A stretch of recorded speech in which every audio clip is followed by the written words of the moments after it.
Hello guys, Mahalakshmi പുത്തൻ വിശേഷങ്ങളിലേക്ക് എല്ലാ കൂട്ടുകാർക്കും സ്വാഗതം.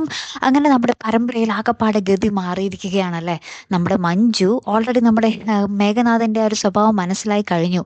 പക്ഷെ കണ്ണൻ്റെ അടുത്ത് മഹാലക്ഷ്മിയോടും അത്ര കണ്ടങ്ങാട് താഴാൻ വയ്യതാനും. പക്ഷെ പതുക്കെ പതുക്കെ മഞ്ജു പത്തി താഴ്ത്തി നമ്മുടെ കണ്ണനും മഹാലക്ഷ്മിക്കും ഒപ്പം ചേരും എന്നുള്ളൊരു സൂചനകൾ തന്നെ ഇന്നത്തെ ഒരു എപ്പിസോഡിൽ ഉണ്ടായിരുന്നു അല്ലേ കൂട്ടുകാരെ. അപ്പം നമ്മുടെ മഞ്ജുവിൻ്റെ കയ്യിൽ നിന്നും നമ്മുടെ മേഘനാഥന്റെ ഈ കൊള്ളരുതായ്മകളും ഈ കാര്യങ്ങളൊക്കെ നമ്മുടെ ദുർഗാമ്മ കേൾക്കുമ്പോൾ ദുർഗാമ്മയ്ക്ക് മനസ്സിലാകും കണ്ണനും മഹാലക്ഷ്മിയും പറഞ്ഞതായിരുന്നു ശരി, മേഘനാഥൻ ഒരു കൊള്ളരുതാത്ത ചെറുക്കനായിരുന്നു എന്നുള്ള കാര്യം നമ്മുടെ ദുർഗയ്ക്ക് മനസ്സിലാകുകയാണ്. അങ്ങനെ ഇവര് രണ്ടുപേരും ഇവർക്കൊപ്പം ചേരുമ്പോൾ നമ്മുടെ കരുണയായിരിക്കും ഇനി തിളച്ചു മറിയാൻ പോകുന്നതല്ലേ.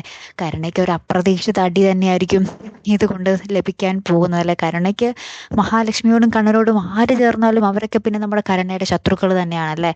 അപ്പൊ പോകെ നമ്മുടെ മഞ്ജുവും കരുണയും മുട്ടൻ ശത്രുക്കൾ, നേർക്ക് നേർ നോക്കിയാൽ കീരിയും പാമ്പും പോലെയാകുന്ന ശത്രുക്കളായി തീരുന്ന ഒരു രംഗങ്ങൾ തന്നെയായിരിക്കും നമ്മുടെ മഹാലക്ഷ്മിയിൽ വരാൻ പോകുന്നത്. കാത്തിരുന്ന് എന്നെ കാണുമ്പോൾ അടുത്തൊരു വീഡിയോയുമായി വരുന്നത് വരയ്ക്കും ഗുഡ് ബൈ.